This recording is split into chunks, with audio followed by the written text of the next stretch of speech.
Bonjour à tous, merci de nous avoir rejoints pour ce webinaire qui va commencer d'ici quelques minutes.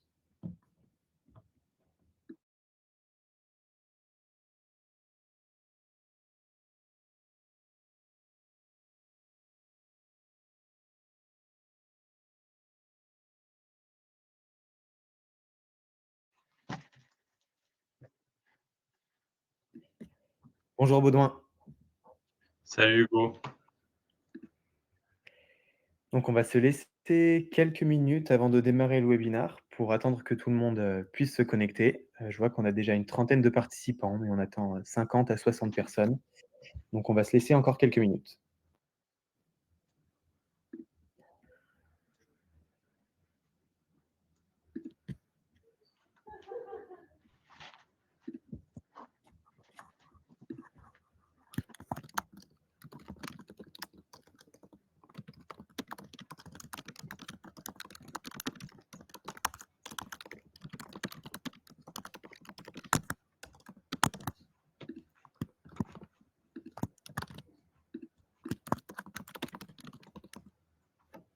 OK, eh bien, je vous propose que l'on démarre.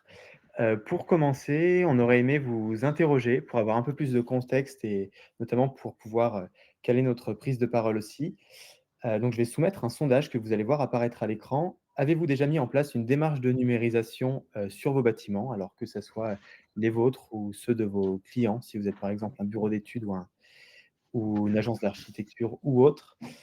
Est-ce que oui, c'est le cas? Est-ce que non, vous ne l'avez jamais initié? Ou alors est-ce que c'est quelque chose qui est en cours de votre côté? Est-ce qu'il y a des démarches qui sont, mises en place, à ce stade?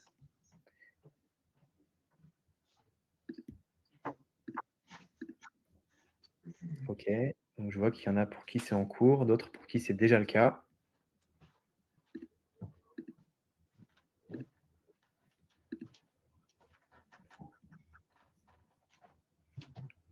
Alors j'ai 6 réponses pour l'instant, il faut bien cliquer sur, «Soumettre le vote» pour que la réponse s'enregistre. C'est pas forcément très intuitif, mais OK, donc j'en vois un peu plus. Donc il y a beaucoup de monde pour qui c'est déjà le cas, c'est intéressant.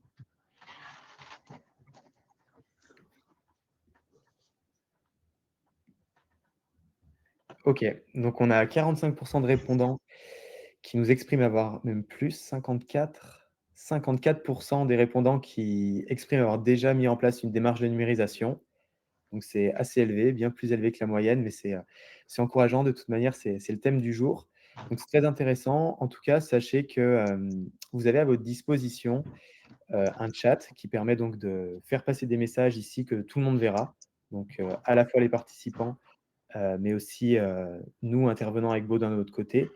Et il y a aussi une rubrique questions. Donc si vous avez des questions à poser, en cours de route, on vous invite à les poser plutôt dans la rubrique questions que dans le chat. Ça sera plus lisible pour nous et on reviendra dessus, à la fin du webinaire.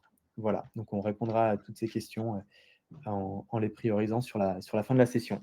Donc on a prévu une trentaine de minutes aujourd'hui. On va essayer de tenir, le timing avec, 20 minutes de présentation plus 10 minutes de questions-réponses. Et avant de rentrer dans le vif du sujet et peut-être pour laisser un peu de temps aux retardataires, on voulait vous préciser que ce premier webinaire, c'est, le webinaire d'une série de 3. Donc aujourd'hui, on va vous exprimer comment, par où commencer lorsqu'on veut lancer un projet de numérisation 3D industrielle. C'est une question que beaucoup se posent. Il y a vraiment différentes manières de voir les choses, donc on va essayer de traiter ce sujet de la manière la plus claire possible aujourd'hui. Et ensuite, donc d'ici un mois, le jeudi 17 juillet, on on précisera plutôt quels sont les cas d'usage clés que nous, on perçoit dans l'industrie. Alors c'est déjà un sujet sur lequel on va faire un peu de teasing, on va présenter quelques cas clients aujourd'hui, mais on ira un peu plus loin d'ici un mois. L'idée étant de balayer, tout un tas d'usages, que l'on voit et que l'on a mis en place dans l'industrie, dans le sens où on ne perçoit pas forcément tout ce qui est possible sur la base des données spatiales et double numérique des bâtiments. Donc on essaiera de vous illustrer ça, au mieux et ensuite en septembre, on laissera filer le mois d'août où beaucoup sont en vacances pour, proposer un webinaire de rentrée plutôt focus sur le BIM dans l'industrie, comment bien structurer sa démarche, et la mettre en œuvre. Voilà et pour donner un peu de contexte dans ce webinaire, alors j'imagine que beaucoup nous connaissent, mais ce n'est pas forcément le cas de tous. On voulait juste vous repréciser, qui on est Et aujourd'hui, My Digital Buildings, on présente 4 expertises clés, sur nos projets. Donc la première expertise est une expertise d'accompagnement, sur des sujets de digitalisation de bâtiments. On va prendre en considération toute la chaîne, de l'audit du contexte, donc le bâtiment, les acteurs, les besoins, pour élaborer une stratégie de digitalisation autour de ça. Donc on reviendra là-dessus aujourd'hui parce que c'est très lié à notre sujet. Et à côté de ça, on propose des services de relevé 3D de bâtiments. Sur la base de ces relevés 3D de bâtiments-là, on produit donc différents types de livrables, qu'on vient nommer, nous, des données spatiales des bâtiments, donc des représentations spatiales, de vos bâtiments, comme des nuages de points, des plans, des maquettes 3D BIM et des visites virtuelles. Donc pareil, ça va être au cœur du sujet du jour. Et finalement, on développe une plateforme qui permet de centraliser et stocker durablement ces données-là et d'en maîtriser le partage en interne sur ces outils et au sein des acteurs, de votre organisation. Donc voilà pour l'overview, général. Et on a été aussi assez connus en France pour avoir été les premiers à, déployer des solutions de scan, dynamique Navis, donc qui est un équipementier allemand qui a révolutionné, les projets de scan to BIM avec des nouvelles solutions de scan, très rapides. Donc on en déploie depuis le 2019 sur le marché et aujourd'hui, on a une flotte de 10 équipements pour adresser des projets à grande échelle et multisites, sur le territoire. Donc on adresse des projets, partout en France et à l'étranger, en s'appuyant sur un réseau qui nous permet de disperser, notre force de frappe partout sur le territoire et d'adresser des projets à grande échelle, multi-sites, rapidement, en ayant un gros volume, de captation et une cadence très rapide, sur les projets. Donc c'est une de nos caractéristiques clés sur la partie, scan 3D, au-delà de la partie usage des scanners dynamiques, sur le terrain. Donc on a 11 agences aujourd'hui en France et on vient de s'implanter à Barcelone, où on souhaite donc, déployer le même, mode de fonctionnement d'agence et de maillage territorial, qu'en France, mais sur le territoire espagnol, où on sent qu'il y a une belle maturité sur le marché.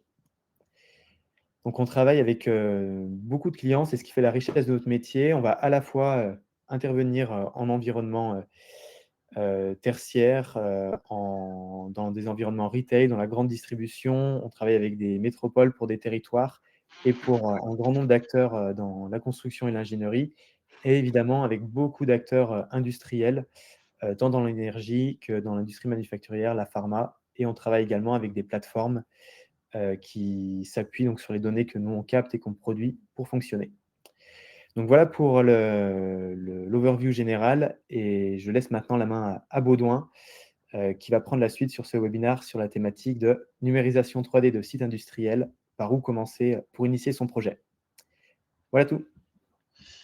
Merci Hugo. Alors nous allons traiter ce sujet en 3 étapes principales, selon 3 grands axes, qui sont numérisation 3D et industrie, quelques constats. Est-ce que Hugo, tu peux couper ton micro, s'il te plaît? Ouais. Lancer sa démarche de numérisation, la méthode MDB, quelle est-elle? Et enfin, quelques exemples concrets et usages qui nous permettront d'illustrer tout ça. Alors, autour d'un site industriel, on a une multitude d'interlocuteurs, internes ou externes. Ça peut être un technicien de maintenance, un responsable méthode, mais également les pompiers, la police, des agents de ménage. Il y a une multitude de gens. Pour mener à bien leur projet, leur mission, chacun a besoin de récupérer une information fiable, c'est important, et à jour. Donc, il peut s'agir de plans, de modèles 3D ou de toute information spatialisée renseignée sur une machine ou émise par celle-ci. La question qui se pose, c'est existe-t-elle cette information? Est-elle fiable? Et où se trouve-t-elle? Donc, c'est tout plein d'enjeux que vont avoir chacun de ces acteurs. Puis-je engager un gros projet d'implantation de machines ou autre sur la base de cette information qui m'est remontée? Plusieurs informations logicielles, plusieurs solutions logicielles type GMAO, GTB, PLM sont en place dans la structure industrielle et ont besoin elles-mêmes d'aller récupérer une information spatiale idéalement et les mêmes sujets se posent. Donc ça entraîne des erreurs une baisse de l'efficacité et des coûts supplémentaires. À titre d'exemple, en ce qui concerne les coûts, on assiste souvent à de la production, reproduction, re-reproduction à l'infini, sans même s'en rendre compte. Donc, par exemple, chez un grand industriel français présent dans le sud, nous sommes intervenus pour scanner les 70 000 mètres carrés du site de production. Et 5 mois plus tard, un bureau d'études d'ingénierie qui allait intervenir sur une des zones de l'usine nous a demandé d'intervenir pour scanner la zone concernée. Et donc, malgré le fait qu'on lui ait informé qu'on avait déjà tout scanné il y a quelques mois et que tout devait déjà être disponible côté maîtrise d'ouvrage et à jour, ils nous ont demandé de réintervenir et de reproduire un scan et la maquette BIM sur la base de ce scan. Donc, bien sûr, cette prestation a été refacturée à la maîtrise d'ouvrage par derrière, et donc on a une multiplication des coûts quelque part due à ce manque de structure et de partage, d'accessibilité de l'information spatiale. Le constat est donc le suivant. 43% des industriels se disent en retard sur la digitalisation de leur site. Et nous avons eu un témoignage d'un industriel, d'un de nos clients, un directeur de l'industrie manufacturière, ayant déjà développé une certaine maturité sur la numérisation de son site. Il me dit, nous avons une multitude de plans, quelques machines représentées en 3D au format STEP, des zones de l'usine au format IFC.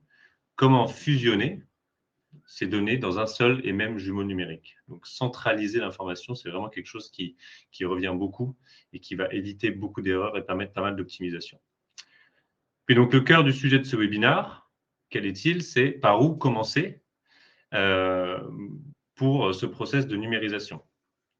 Donc, je dirais que au départ, il faut identifier ses besoins, cartographier les besoins et puis les cas d'usage associés à ces besoins. Donc, l'usage principal que nous, on aborde, le plus récurrent aujourd'hui avec la maturité globale du marché, c'est d'avoir des plans à jour. Les cas d'usage auxquels ça répond, c'est de permettre à des projets de travaux ou de réorganisation spatiale d'avoir lieu sur une base fiable et à jour et permettre son bon déroulement.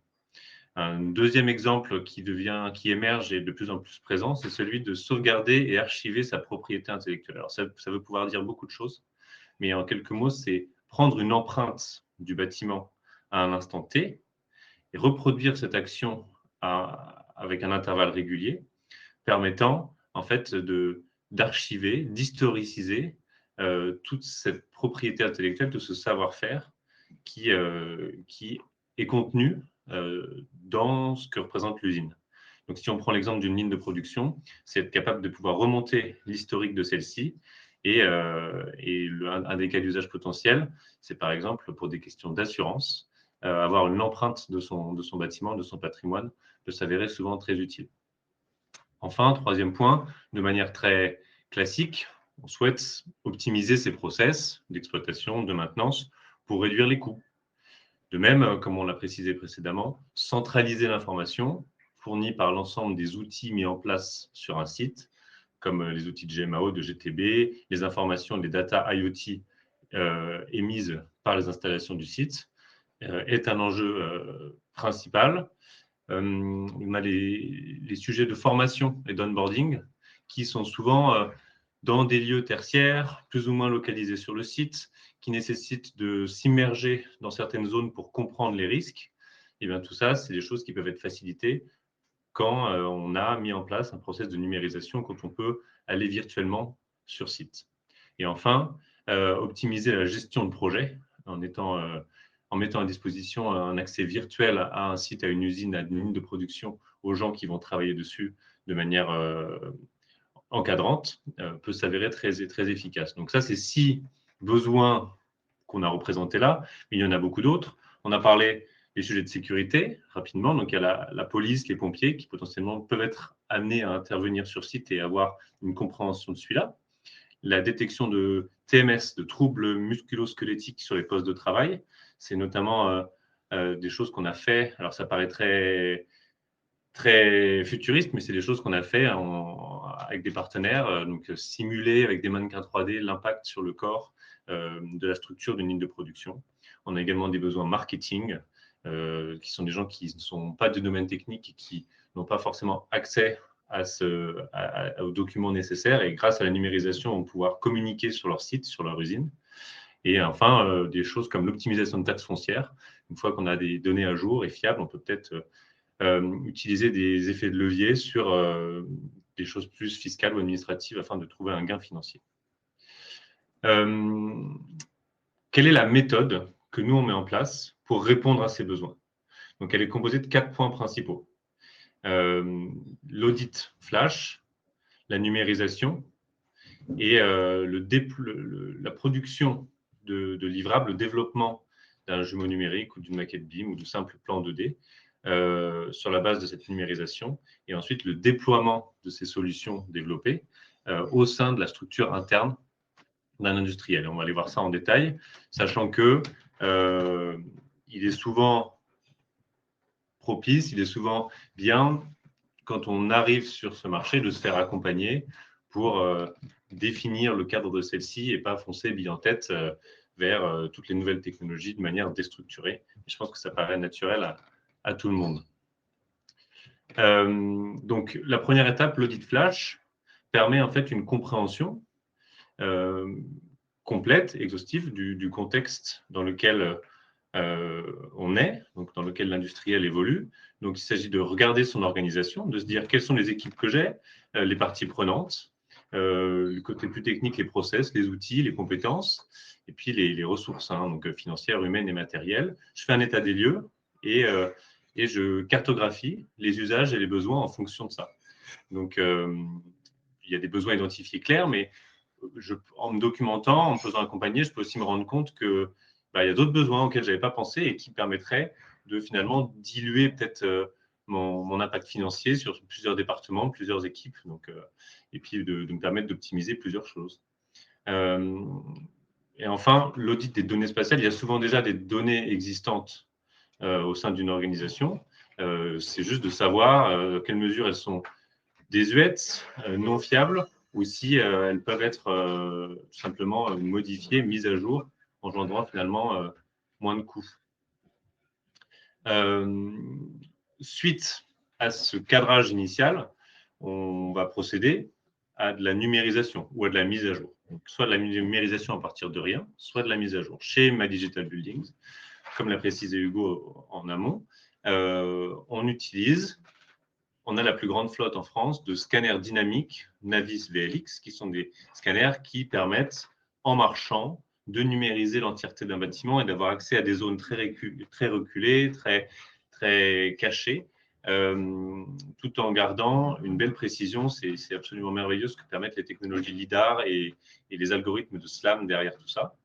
Ils seront complètes où en plus de ce scanner dynamique, on a bien sûr des technologies statiques. Donc nous, on est équipé de Leica RTC 360 qui permettent d'avoir une très grande portée, une très grande précision et fiabilité, et qui permettent en fait avec le scanner dynamique, d'avoir des nuages de points globaux qui sont sans compromis entre rapidité d'acquisition et précision.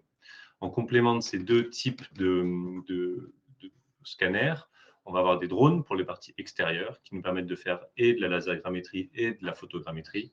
Et puis, on utilise des cannes GNSS et des stations totales pour tous les sujets de géoréférencement et cohérence de nuages de points dans des grandes zones intérieures. On va personnaliser notre relevé en fonction de chaque zone, que ce soit du tertiaire ou de l'industriel, ça va être différent. Et on va permettre en fait de jouer sur les différents curseurs, sur les différents outils pour avoir une empreinte de la zone la plus précise possible. Enfin, sur la base de ce nuage de points, on va produire différents livrables. Donc, l'objectif, c'est de structurer la donnée spatiale, donc la donnée captée, in fine, pour développer un double numérique ou un jumeau numérique. Donc, moi, je dis souvent, on dit aussi souvent chez MDB, que le double numérique, c'est une empreinte à un moment donné d'un bâtiment et que le jumeau numérique, c'est ce double qui prend vie avec une mise à jour implémentée, avec un suivi de la vie du bâtiment. Qu'ils prennent la forme d'une maquette 3D, de simples plans 2D avec de l'information spatialisée ou d'une visite virtuelle dans laquelle on peut placer des points d'intérêt, y renseigner de l'information et la partager à d'autres personnes. Il s'agit quelque part d'une information numérisée et spatialisé. Et donc, on entre dans cette démarche de jumeaux numériques avec un degré de maturité différent.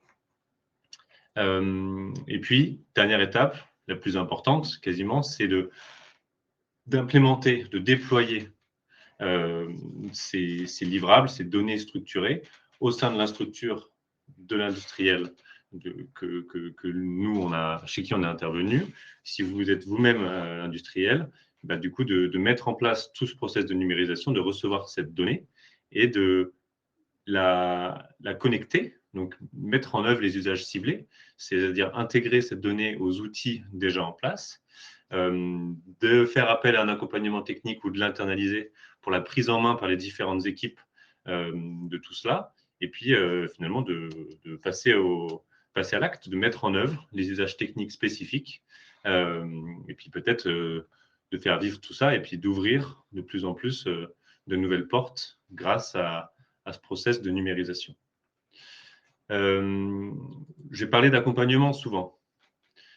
En fait, l'accompagnement va permettre d'aller plus loin dans la démarche de numérisation et en fait de cadrer sa stratégie globale de digitalisation en établissant de la documentation qui permette de cadrer la démarche pour un projet A, un projet B, demain ou dans 10 ans, avoir ce même cadre afin que l'ensemble de mes sous-traitants produisent quelque chose qui soit structuré, de même nomenclature.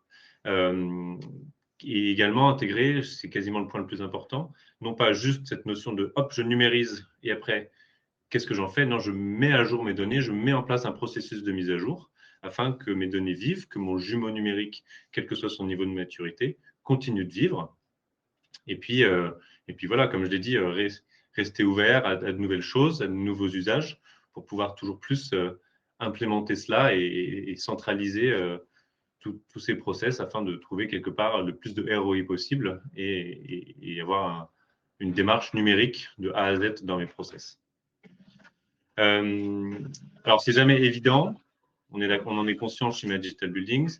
Il y a des freins qui sont les freins les plus classiques identifiés, qui sont ceux des ressources financières. Donc, comme je l'ai dit, il y a cette notion de dilution qui peut être intéressante, de se dire que et au marketing, et à la formation, à l'onboarding, et côté maintenance, et côté FM, Facility Management, on peut avoir besoin, on peut avoir intérêt à avoir un jumeau numérique, à avoir de la donnée spatiale, que ce soit en termes de photos 360, de nuages de points ou de maquettes et de plans.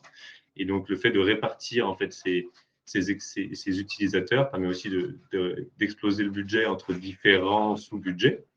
Le frein aussi classique qu'on entend, c'est de dire les ressources humaines. Alors, il y a deux solutions, d'intégrer par la formation les bonnes personnes, ou alors de sous-traiter, ce qui ne revient pas forcément plus cher in fine, mais de faire appel à des experts pour l'accompagnement, pour la numérisation, pour le montage d'un jumeau numérique, et puis s'approprier les choses pour ensuite avoir en interne le minimum, mais le nécessaire.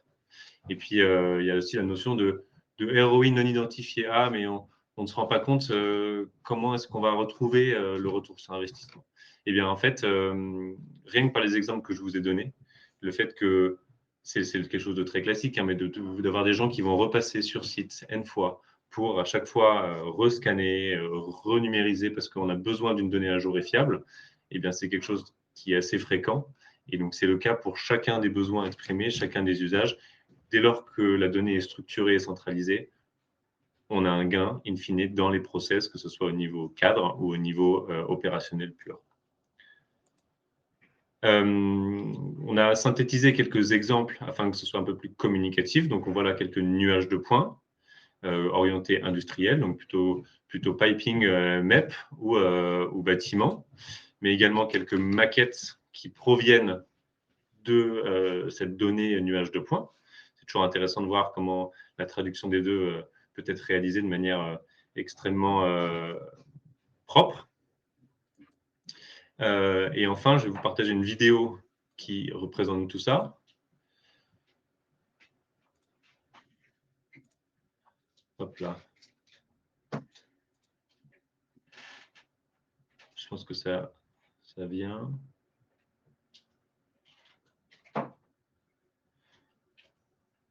Donc, on voit là On a vu un peu le nuage de points, il reviendra après, d'une unité de valorisation énergétique. Donc, c'est un environnement extrêmement technique qui est extrêmement complexe à relever également, mais qui rassemble énormément d'enjeux autour de l'optimisation de process, la véracité, la sécurité et la fiabilité des données et pour les usagers et les exploitants. Et puis, c'est des sites aussi à forte chaleur, à fort encombrement. Donc, pouvoir éviter de se déplacer sur site à chaque besoin, c'est des choses qui sont assez redondantes, on va dire. Donc, on voit la partie plutôt modèle 3D. On voit bien que c'est chaque élément, c'est la modélisation orientée objet. Donc, chaque élément est distinct, va posséder de l'information. Là, on voit plutôt un côté visite virtuelle. Donc, on est dans une usine ferroviaire et on se balade dans l'usine à l'instar d'un Google Street View qui va nous permettre de s'immerger, non pas seulement au niveau visuel, mais également de spatialiser de l'information, c'est-à-dire d'associer de la donnée, quelle qu'elle soit, à des objets de manière visuelle. Donc, en l'occurrence, on ne parle plus d'objets séparés, mais on parle d'une spatialisation de l'information qui permet de l'exploiter à quiconque a un navigateur web. On peut partager cette information qui a été spatialisée à quiconque le souhaite. Donc, je vais revenir à la présentation. On a vu quelques exemples de livrables, quelques exemples de données. On va rapidement, là il reste 3 minutes, regarder des cas clients, vous illustrer quelques cas clients qu'on a faits. On en a sélectionné 3 parmi de nombreux qui peut-être vous parleront et vous donneront des idées pour votre propre site industriel. Ou alors s'il y a des potentiels partenaires dans ce webinaire avec qui nous pourrions collaborer au sein d'un groupement avec vos clients. Alors, l'UVE Taden, dont on vous a montré la vidéo, est un premier exemple assez parlant. Donc, on a produit 3 types de livrables, donc des plans, de la maquette 3D et des plans extraits de cette maquette, qui ont permis des études techniques du site, et puis la visite virtuelle, comme on l'a vu, qui permettent un environnement photoréaliste pour prendre des cotes, parce que la visite virtuelle ne sont que des photos 360, mais derrière ces photos, il y a le nuage de points et sa spatialisation, sa géométrie, qui permettent de prendre des cotes, de se balader, mesurer des surfaces, des hauteurs. Donc, c'est beaucoup plus que des photos. Donc, ce projet a eu lieu dans le cadre du renouvellement du mandat de gestion du site et ont permis en fait aux candidats de se projeter dans le site de manière plus approfondie. Et en fait, ça a ouvert quelque part cette sensibilité côté propriétaire du site au sujet de numérisation et à la gestion, exploitation de leur site via des biais numériques, connexion à GMAO, etc., qui a mené à de nombreux nouveaux usages et nouveaux projets. Dans un deuxième temps, donc, on voit un grand site industriel d'un industriel français que je ne peux citer, mais pour lequel, avec lequel on a développé une stratégie d'optimisation de son espace pour maîtriser les coûts. Donc, il y avait une simulation d'aménagement. Donc, produire plus dans moins d'espace, c'est vraiment quelque chose de très classique. On n'a pas forcément le temps de construire de nouveaux espaces quand de grosses commandes arrivent.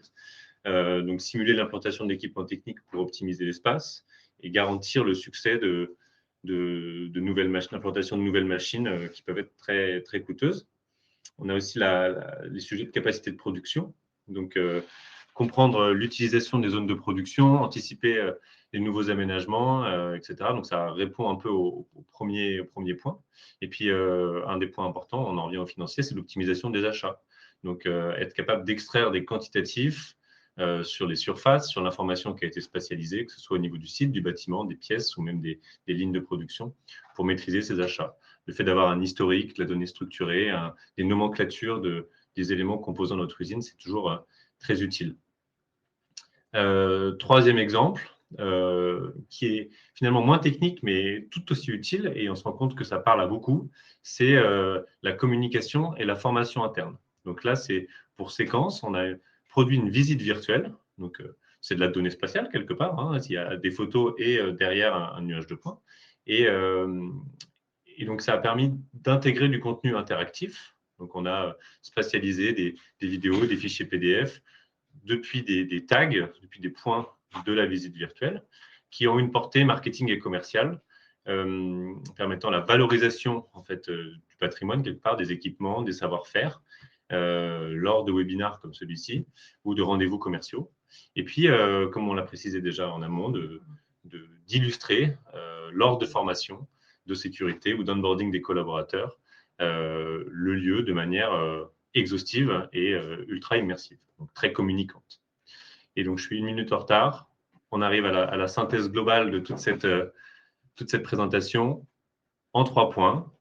Je dirais qu'il faut commencer par identifier ses besoins. Je suis un industriel, j'ai mon site, je me rends compte de choses que je pourrais améliorer pour optimiser mon process. J'en vois dans les participants que je connais et qui ont déjà enclenché cela depuis plusieurs mois. Quels sont mes besoins clés? À quel cas d'usage répondent-ils? Plutôt à quel cas d'usage à quel besoin répondent ces cas d'usage? Et puis les acteurs qui vont être amenés à collaborer autour de ça. Donc ensuite, il faut bien sûr surmonter les premiers obstacles, les premières difficultés, avoir des ressources humaines clés, un accompagnement soit internalisé, soit externalisé sur ces sujets-là. Ce n'est pas forcément quelque chose de très onéreux et quelque chose de très massif. Puis après, voilà, on l'a dit, une autre clé, c'est de multiplier ces usages. Tous les acteurs d'une usine peuvent bénéficier de ces données spatiales. Ça multiplie aussi des axes de ROI et ça dilue l'investissement de départ pour arriver à ses fins.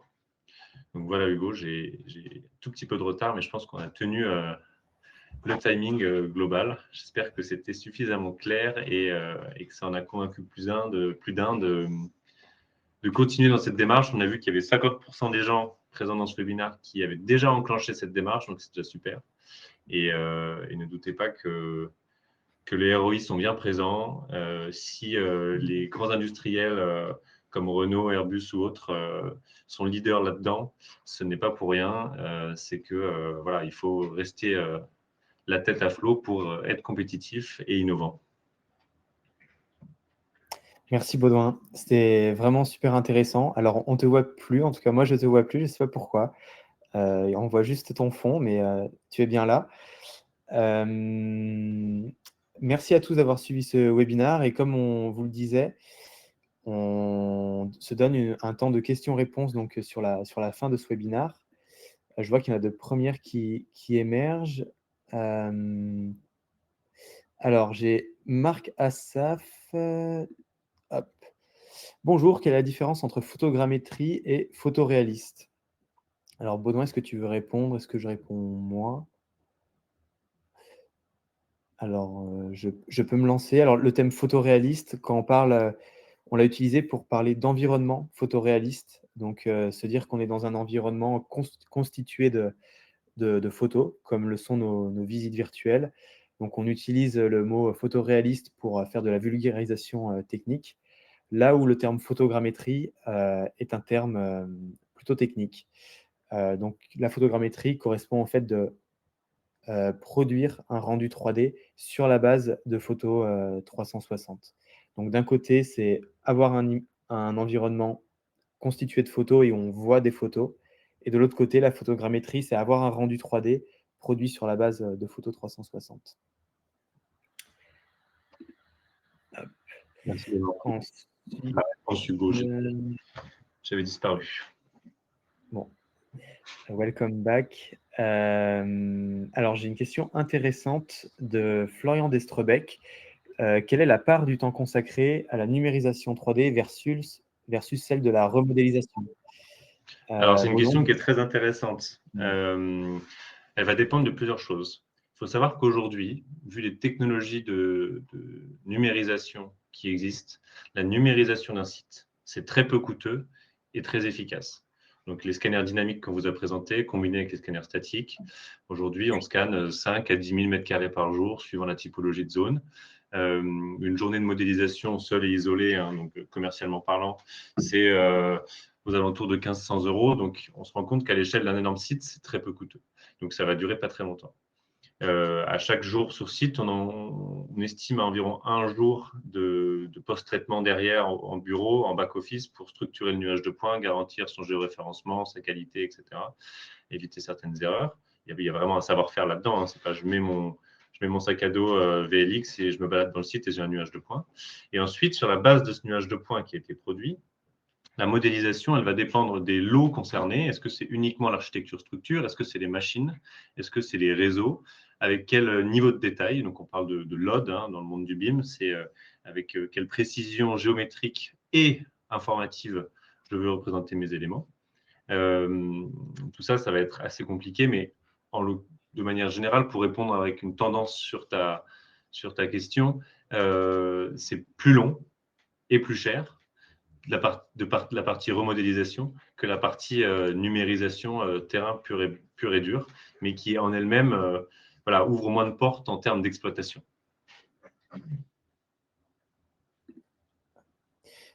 Et ensuite, j'ai une autre question donc, de Sébastien Coulon. Bonjour, avez-vous un programme de partenariat pour intégrer des plateformes concevant vos livrables de type BIM? Alors, je vais répondre sur cette question et Baudouin, je te laisse compléter si besoin. Alors, on monte des partenariats avec des plateformes ou prestataires de services qui apportent de la valeur aux données spatiales que l'on capte. On va avoir des partenariats sur la logique d'optimisation de taxes foncières, par exemple, avec une entreprise spécialisée sur ces sujets. On va avoir des partenariats plutôt logiciels. Donc oui, c'est le cas. Et de notre côté, on mène une veille assez continue pour avoir cette capacité de connaître les solutions qui peuvent intéresser nos clients, qui racontent la suite de l'histoire après cette phase de numérisation que nous, on porte. Donc on a à la fois des partenariats et à la fois une veille assez poussée pour proposer les meilleures solutions à nos clients. Oui, je rajouterais juste qu'il est intéressant. Donc, nous, on communique beaucoup sur l'exploitation du jumeau numérique, l'ensemble des cas d'usage associés. J'aime toujours rappeler que le rôle de My Digital Buildings, donc en restant à notre place, c'est d'être la première brique de ça. Donc, on va numériser le bâtiment, lui permettre de prendre vie de manière digitale. Mais après, ce n'est pas notre rôle directement euh, de, de permettre le développement des usages métiers qui vont derrière, au côté exploitation, côté maintenance, etc. Il existe déjà bon nombre d'outils digitaux qui permettent de manière très efficace d'adresser ces sujets. Par contre, la notion de numérisation du bâtiment, représentation dans le monde virtuel du bâtiment, elle est importante dès lors qu'on veut aller vers le jumeau numérique et l'exploitation de tous ces cas d'usage côté métier en numérique. Mais ça commence quelque part et si on n'a pas de données à jour, bah, on ne peut pas exploiter cette donnée plus tard. Donc, c'est là que nous, on intervient et on vous ouvre cette porte et on vous met ensuite à disposition cette donnée fiable et à jour, vous permettant de vous ouvrir le monde du numérique dans l'exploitation de votre usine. Alors, peut-on lancer un géoréférencement à l'aide des outils Navis qui va directement être positionné une fois sur Revit? Alors, c'est une question très technique appliquée à des logiciels précis. Lorsqu'on va capter sur le terrain un nuage de points, les formats exploitables derrière du nuage de points en tant que tel, structuré ou disons post-traité plutôt. Si on a alors, pour répondre de manière exhaustive, on peut capter aujourd'hui sans géoréférencer. Et on peut capter en géoréférençant avec une canne GNSS, une polygonale, une station totale. Une fois que si on a géoréférencé notre captation, le nuage de points sera géoréférencé et l'intégration dans Revit, au travers de fichiers RCP, sera lui également automatiquement positionné correctement.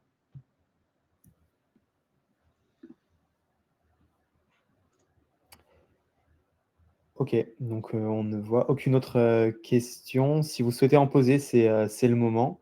Et sinon, on clôturera ce webinaire. Et en attendant, donc, je vous rappelle, comme on vous l'a annoncé au début de ce webinaire, il y aura un webinaire plus poussé sur les cas d'usage autour des données spatiales dans l'industrie d'ici un mois.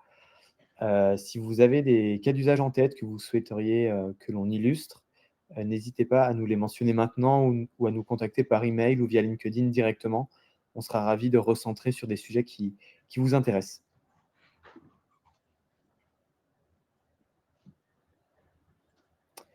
OK, eh bien, il n'y a aucune autre question. Je pense qu'on a fait le tour.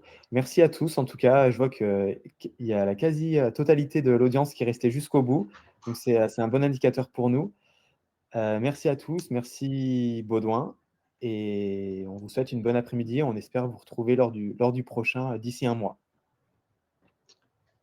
Bonne fin de journée. Merci à tous.